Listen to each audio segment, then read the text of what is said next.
Yo, what's going on, snipers, and welcome back to our Detroit Red Wings franchise mode here in NHL 21. So in last episode, we made a couple questionable trades. We acquired Jonathan Toews from Chicago, and we also acquired Tristan Jarry from the Pittsburgh Penguins. But unfortunately, our team missed the playoffs by like a couple points. As you can see, we had 87 points. The last playoff team had 93 points, so we were a bit far back, but it was still a pretty successful season. And our acquisitions weren't too bad. We do have some big guys to re-sign in the offseason, so it's going to be a bit problematic. But I'll show you guys how, again, just how Jonathan Toews and stuff did.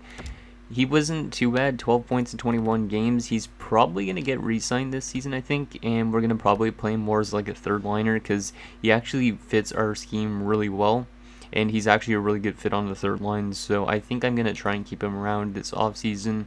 And then as our goaltending combination, I'm not really sold on Merzlikins because last year as a starter in Columbus, he had 7 shutouts, yet with us, a worser team, he put up more wins, but he had no shutouts. So he's not a very consistent goalie. I don't know if we'll move him, but we might leave him as our backup. But yeah, Tristan Jarry simulated pretty well in his time here, but he just did not get those wins when we needed them. So maybe he's a better starter for us. I don't know. We'll figure that part out probably going into next season, but we have to get to the draft. The draft is going to be very important for us this year. Hopefully we win the lottery. I don't think that's going to happen, but you never know. Also, I was actually looking at the draft board quickly. So we did pin this guy at the end of last episode. This guy looks pretty interesting, and he's supposed to go late first round, but the only problem is I don't know if we're gonna actually get him, because if we're gonna be a high up first rounder, we're not gonna be able to get him. But I was looking at our projected picks currently, and this Stefan Lasarte guy could be a really good fit for us. He's probably 2 years away. He looks like he's got some decent stats, and he looks like a really good offensive defenseman. So maybe we could pick up another OFD for our top 4 of the future at least. But there's also guys like Elijah Boys, who's looking pretty good. He looks like he could be an elite forward that is just going to probably not be ready yet, but he looks pretty good. And then there's also like Tyson Bufflin, who's probably like a top 6 forward. I don't know. But we're going to probably get some good picks. As you can see, we got 2 second rounders still because of our trade with the Canucks last season for Robbie Fabry. So we got 1 first, 2 seconds, a third, a fourth, 2 fifths, 2 sixths, and a 7th. So we should be able to get quite a bit of good prospects into our system with this draft. And hopefully next year we could actually make the playoffs. So anyways, let's sim all the way till the end of the season, because we didn't actually sim to the end of the season yet. See how who wins the Stanley Cup, all the awards, and then we'll get to the draft in this episode. And we'll probably do, I don't know if I'll do all the re-sign stage.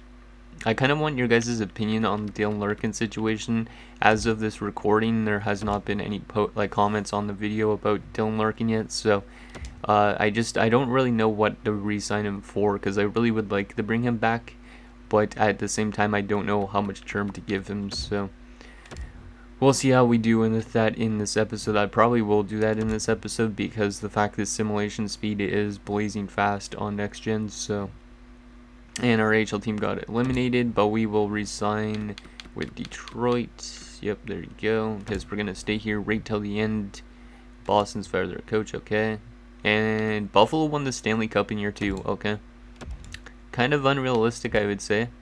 But they get it done, and the Milwaukee Admirals are going to be the Calder Cup champions. So Buffalo winning the Stanley Cup. Let's take a look actually at their roster, because I don't even know who's on their team, if they still have Taylor Hall, because Taylor Hall only signed there for like 1 year, I believe.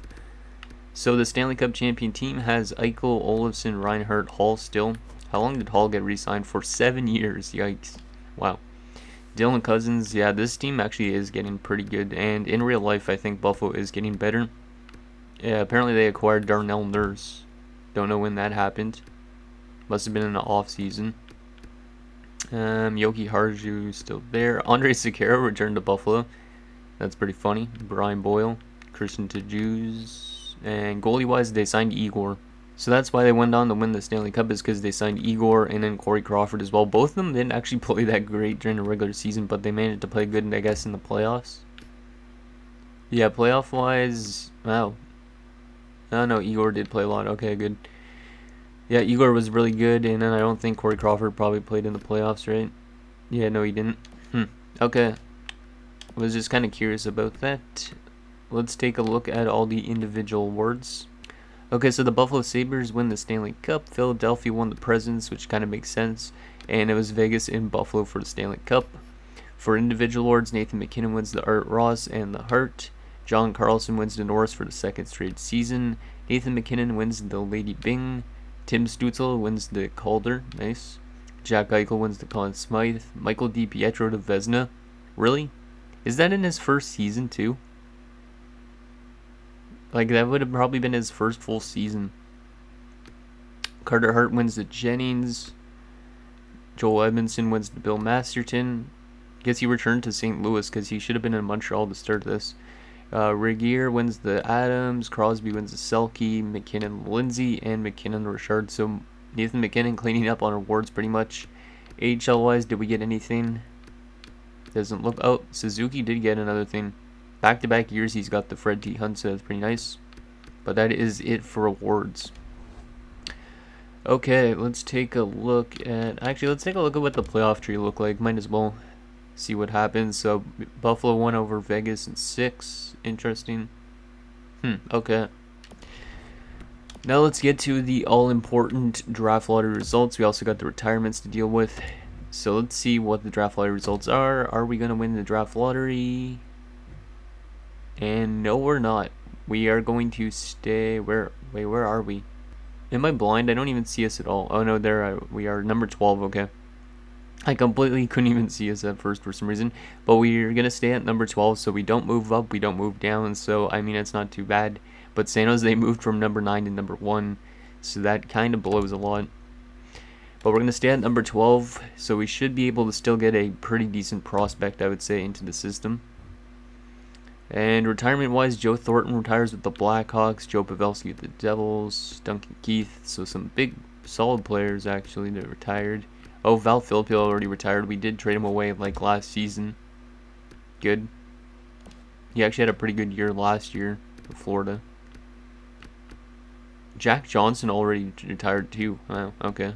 I didn't realize he was already 36. Anybody for us, though? Probably not. No, Alex Biega did, okay. That's fine, because he was more of an AHLer anyways. And then goalie-wise, we did not lose anybody. So, not too bad of an offseason so far.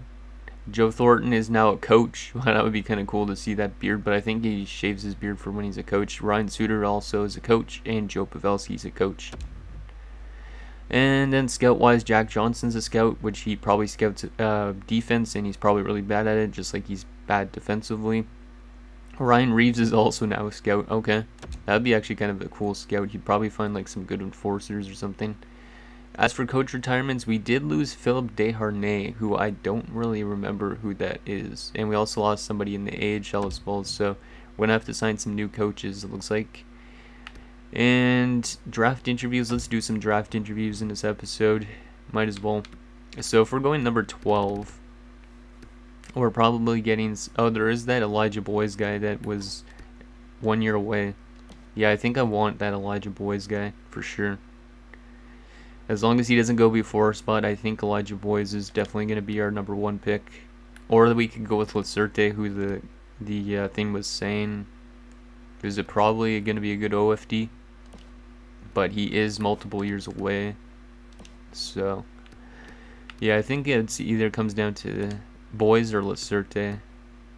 I'm actually kind of curious on their potential, so let's just interview them to see what their potential's like. See if we could find out. Play style wise for Lacerte's probably an OFD. Let's see his play style. And we need to get his readiness. Yeah, he's an OF. Oh no, he's probably a 2 AD actually, based on that. And he says he's a couple years, so yeah, he's definitely 2 years away. And we got one more question left to ask him. Let's ask him what his best skill is, might as well. Because his weakness is probably physical-wise, I would assume. His greatest strength is going to be his silky smooth hands, apparently. So apparently he's a good deking defenseman. Interesting. Yeah, I don't know about Stefan Laserte for sure. Not if he's only 2 years away, that's not that bad. But I don't know if I really need another OFD. Considering we got Wall, or this guy's actually a two-way defenseman. He might not be that bad, but I feel like he's more of a top four, to be honest. Even if he is 2 years away, I think Elijah Boys definitely makes more sense because he's 1 year away, so he could already like be in the NHL within like a couple seasons. Let's interview him and try and find out what player type he is, because I don't know actually what type of player he is. Because it looked like he was a two-way forward, but we don't know that for sure. He excels at making passes, so he's a playmaker. Okay, that's a good thing. We don't really have much playmakers on this team, and we probably do need one after if Larkin eventually leaves. I might sign Larkin to like a 3 or 4 year deal, I think, in this episode. I don't know. Your greatest strength, and then we'll find out your greatest weakness, and then I think that'll probably be it. So his skating is his greatest strength, and his greatest weakness is going to be his physicalness, okay, or physicality. Okay, so those are the probably only two guys I'm going to interview. There might be some late rounders. Let's actually just check if there's anybody that is really good that's supposed to go in the late rounds that I could interview just in case. Like somebody that's like a third rounder. Like is this guy, for example, elite? He might be. He's probably more of a top four. Yeah, those guys are probably all top four, to be honest, but I don't think there's anybody else I want to interview. Let's just check if any low leads that are supposed to go in late round. There's this dude that was supposed to go. Maybe in the second round we could get this guy still. I don't know if we will. Probably not. Unless we try and move up. Yeah, I don't think I'm going to interview anybody else, because I would like to get the draft done in this episode. I'm going to maybe do some of the resign stage, but I might leave it with like a couple days left so you guys could also give me suggestions on what to sign Dylan Larkin for, because I am very kind of stumped on what to do with that. So let's get to the draft, see what we could get at number 12. San Jose's got number 1, so we got 12, and then in the second round, where we'll be drafting, so this would be 32, 33, 34, 35, 36, 37, 38, 39, 40, 41. Yeah, we would just be outside of getting that low elite guy, so if he does go 40th. So we might not be able to get him unless we try and move up. Let's try and already move up a bit in that second round a bit, maybe. So let's see, with Dallas, they don't want to move it, but let's give them our second, that's 43rd, which is only a couple spots behind that. And we will throw in this 5th rounder from the Bruins, might as well. That should work. Rejected. Apparently not. We don't have 2 4th rounders. I don't feel like comfortable doing that. Let's try ours, even though it's only 1 spot higher up and still too far off. What if I gave you guys... yeah, it's not going to work. Unless I threw in a 6 as well. Because I think that guy is probably going to be worth it. That lowly guy. So we'll give up our 6th, our 5th, or one of our 6th, one of our 5ths as second rounder for that second. Let's see if this goes through, and that is still too far off. So apparently they really want our 4th rounder, which I don't think I'm really comfortable giving. And maybe I am, since we have multiple 5ths. We could always package those 5ths up to move into the 4th if we want to. So, you know what, we're going to do our 2nd for us and our 4th round pick. Move up a couple spots because I think that guy's going to be worth it. So let's see if this goes through, and that is rejected still. Okay. Well, guess we're not going to move up because I don't feel comfortable giving up a 3rd, and I'm not giving up 2 2nd rounders to move up to just a couple spots, unless there's another team that actually wants to. We're probably going to end up getting interrupted. Oh, the Islanders want to move that 2nd. Maybe we can make a move with them. Draft picks. So we'll give you 43rd, and we'll give you a 5th rounder from the Boston Bruins. How does that sound, New York? I think we've made a trade with them before, so hopefully they accept this. And that's accepted. Okay. So we moved up only a couple spots, but I mean, I think that was worth it if we could get that low league guy, so might as well. So first overall, San Jose is going to take Pete, who's the medium franchise sniper. That's a nice pickup for them. 55 goals. Damn, this guy was really good in the OHL. 55 goals in 68 games. Yeah, this guy's going to be a stud. He's got a really good shooting. Definitely a future Norris, or not Norris winner, what the heck, Maurice Richard winner. Chicago at number 2 takes Como, another sniper, but medium elite. Sanders goes number 3, a two-way forward. Montreal at number 4 takes a power forward. That's probably a pretty good pickup for them. And Kondraitov goes to St. Louis. Let's him to our pick at number 12. Oh, boys just went, and he's only a top 6, but 75 overall. That sucks, but I guess we're going to go with the defenseman then. Because I didn't interview Jay Elliott, so I have no idea about him, and he looks not that great. So, yeah, I think we're going to take Stephane Lacerte, which I think I'm okay with, because he's 2 years away, so he's probably got a good base overall, but he might be only a top 4. So, welcome aboard, Stephane Lacerte. And he's a 71 two-way top 4. That's not too bad. As long as he develops, I'm fine with that. But he's definitely going to get like another season or 2 in the QMJHL, but yeah, that's a pretty decent pickup, I think. Sucks that boys went to the Rangers, but sometimes you just gotta guess what the computer's gonna go with. So, okay, that's a pretty good pickup. Let's see what we could get at 38. Did the lowly go? Yes, he just did. So we just moved up for no reason. Screw you, LA. Yeah, at least he was only a 64, but man, that really sucks. This guy is probably gonna be pretty good. I'm going to be like biting my tongue in a few years when that guy actually is good, and another low elite went apparently right before him too. Goddamn, whatever. Maybe we could find something good here in the early second. At least we didn't give up 2 seconds to do that. Koltsov does not look great. 4 years away. Nicholson, 3 years away. He's probably a top 6. Might be the best option out there. This guy has no NHL ETA, so he's probably a bust. At least that's from my guess. Jenner. This guy is 3 years away, so he's probably top 6. Top 4 defenseman, probably. Maybe an elite goalie. Hole. This guy's got almost A pluses on everything, looking like. He almost might be NHL ready.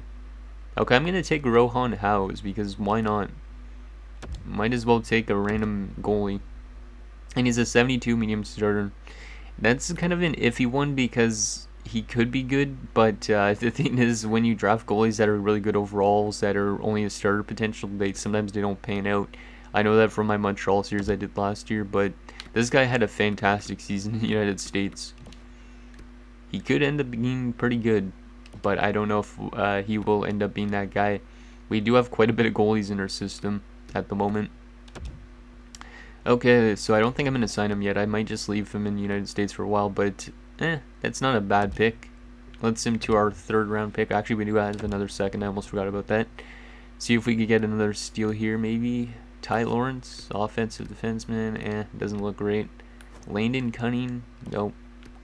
Person, doesn't. He could be a top 4 actually with the 3 years away, but he does not look great in terms of his stats. He's probably a defensive defenseman. What about Khalil Collins? Doesn't look great. How many years away? Doesn't even say. Jeffrey Pominville. Interesting. 3 years away. Yeah, the rest of this draft might be a bit iffy. Rohan Downey. He looks actually pretty good. Potentially. You know what? We'll take Rohan Downey, even though that's way ahead of his time, maybe. Or maybe not. Maybe we could take him with our 3rd rounder. Yeah, I think we might be able to take him with our 3rd rounder, so I might go with somebody else instead. Which, in this case, I might just go with Person. Because we could use probably a DFD anyways, and right-handed might as well. So welcome aboard Marcus Person, and he is a top 6 DFD, so he's probably not going to make it. But you never know. Now on to our 3rd rounder. I guess that guy did just go. Where is that dude? Oh yeah, there's Downey. Only a top 9. Okay. Next pick. Do we want to pick anybody else, or do we want to auto-sim the rest of this? Park. 4 years away. Morales. Morales actually looks not too bad. Bob Morales. You know what? We're going to take him as well. Another top 6D, and he's an OFD. Probably going to be just like an AHL top 2 guy, type of guy for us. Or maybe a depth defender at best. Wong doesn't look like anything. Turakov, don't know anything about him. Yeah, I might auto-sim the rest of this draft. Let's actually just go by potential quickly. This Weller guy might be interesting. No, doesn't look like it. A guy that's a goalie and a goalie. I've seen this actually on of the Facebook group. Or is it glitch? It says goalie/goalie. That's kind of weird. Yeah, I don't think I'm gonna draft anybody else. I think I'll let the scout take over for the rest of it, unless we just want to go with Aiden Albert randomly. I'm gonna let the scout choose. No, I don't want to go back to make pick. God damn it. Okay, this menu is being kind of annoying. There you go. Let's assume the rest of the draft, and then we'll get to the re-sign stage, where I might leave this episode around this re-sign stage, and then we might do free agency also. I don't know, because I want to show you guys the free agents, obviously, but I also want you guys' opinions on what we should be signing Larkin for, kind of. So we got to re-sign our head coach, our associate coach, and our goalie coach. Let's re-sign them all. There you go. That should be good enough for you, Maxwell Homer. Such a weird name. And Trey Owen will give you a bid as well. And goalie coach, we'll assign you to goalie coach, and we'll give you a bid. That must have been our assistant coach that retired. There you go. And nobody else. Okay, good. And we also got some scouts to deal with. Who do we got to re-sign? USA Central will re-sign you. And LA will re-sign you as well. We'll re-sign you. I resign all the amateur scouts. I'm not a fan of keeping the NHL kind of scouts, so most of these guys should accept. NHL Central don't need. NHL Metro don't need. And AHL Atlantic don't need either. That's good. Okay, so let's see who we have to re-sign this offseason. I think I showed you guys at the end of last episode, but just in case. Wow, Jonathan Toews actually jumped up to an 87. He might actually want a lot more than what we were just looking at the end of last episode. But yeah, Dylan Larkin's contract's going to be expensive. Oh. Yeah, I think I definitely need your guys' opinion on what to sign Larkin for, because he wants a lot of term. And he wants a lot of money. So I think I'm going to sign some guys already in this episode, or offer some guys contracts, but I need your guys' opinion on Dylan Larkin for sure. So, let's see, who do we got down here?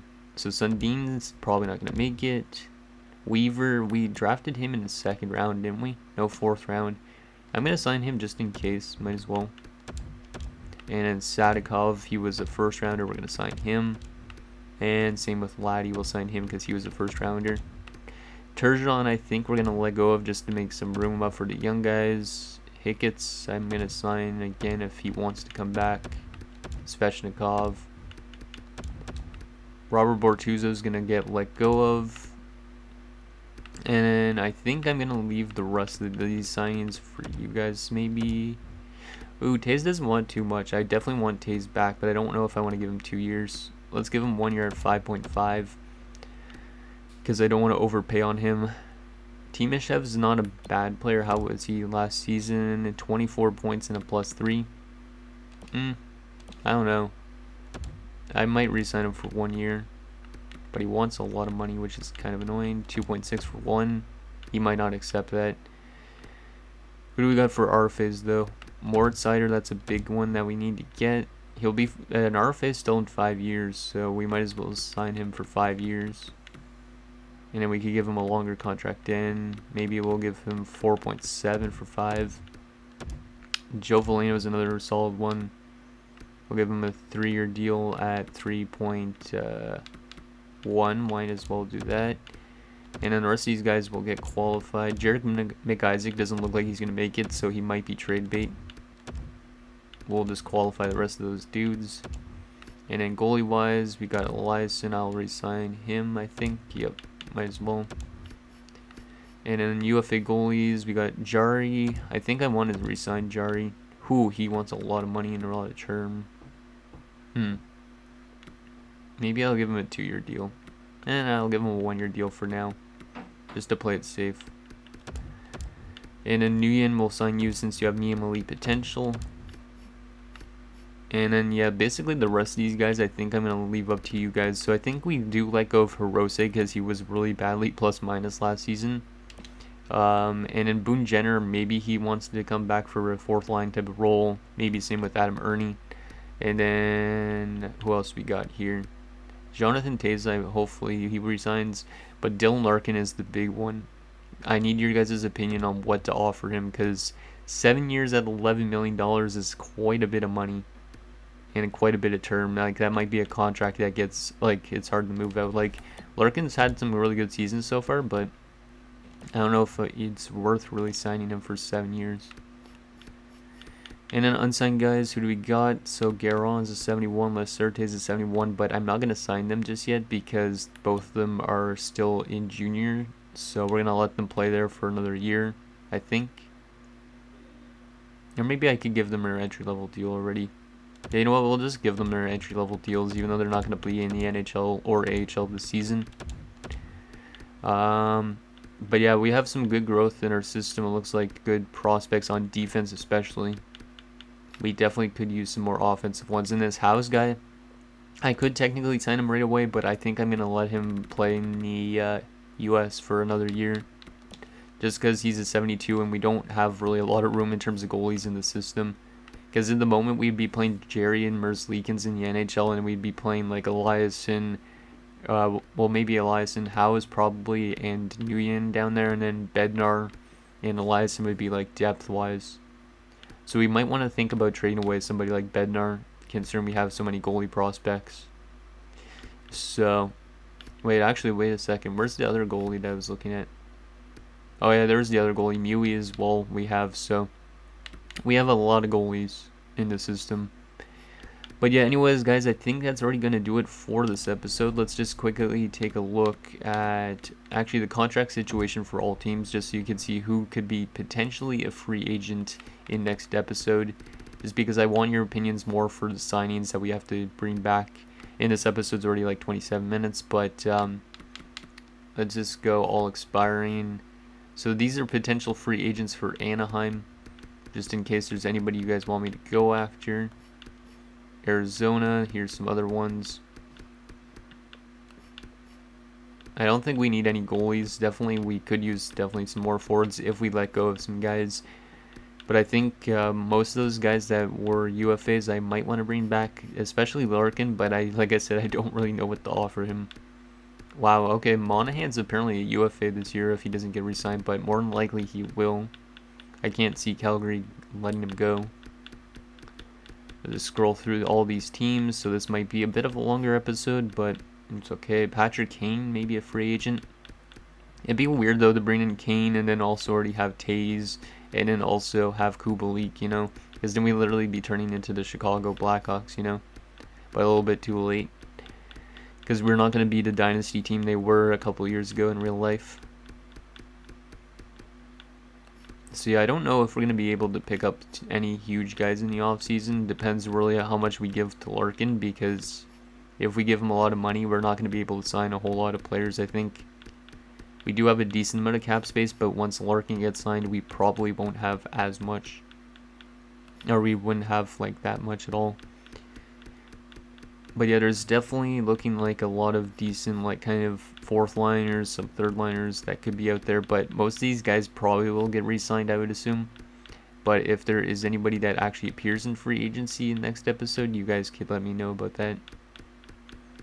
Like, DeBrincat actually, wow. DeBrincat was a UFA last year, or was he an RFA that got qualified by New Jersey? I don't even know. Because if New Jersey qualified him, that's pretty crazy for them to do, considering they were a bad team at the beginning of this franchise mode at least. Okay, we're almost halfway through all these teams, or more than halfway through. A lot of RFAs out there as well, potentially. But most of these guys probably will get re-signed for RFA-wise, but it's the UFAs we're more interested in, because I don't think I've ever actually qualified a player before, or sent a qualifying offer to a player, or whatever I'm trying to say. Yeah. Mark Borowiecki in Pittsburgh, that's kind of weird. A lot of UFAs in San Jose. More than likely some of those guys hit the market. A couple guys in St. Louis. Alex Killorn wouldn't be a bad signing, but he's already 33. Corey Conacher is still playing, apparently. Huh. And we are almost through this list, and I'm just rambling because I don't know really what else to say, but there you go. Vegas. Couple are... Oh, wow, they actually don't have a lot of contracts to deal out this year. Washington. Wow, they have Jeff Carter now. And Winnipeg to wrap it up. Some pretty big players there. But yeah, anyways, guys, that's going to do it for this episode of our Detroit Red Wings franchise mode. So next episode, we'll probably sign Dylan Larkin to whatever you guys think. We'll also re-sign any players that you guys think are necessary. And then we'll get to free agency, and we'll probably also start out next season in next episode. So let me know what you guys think down below, and I'll see you guys next time.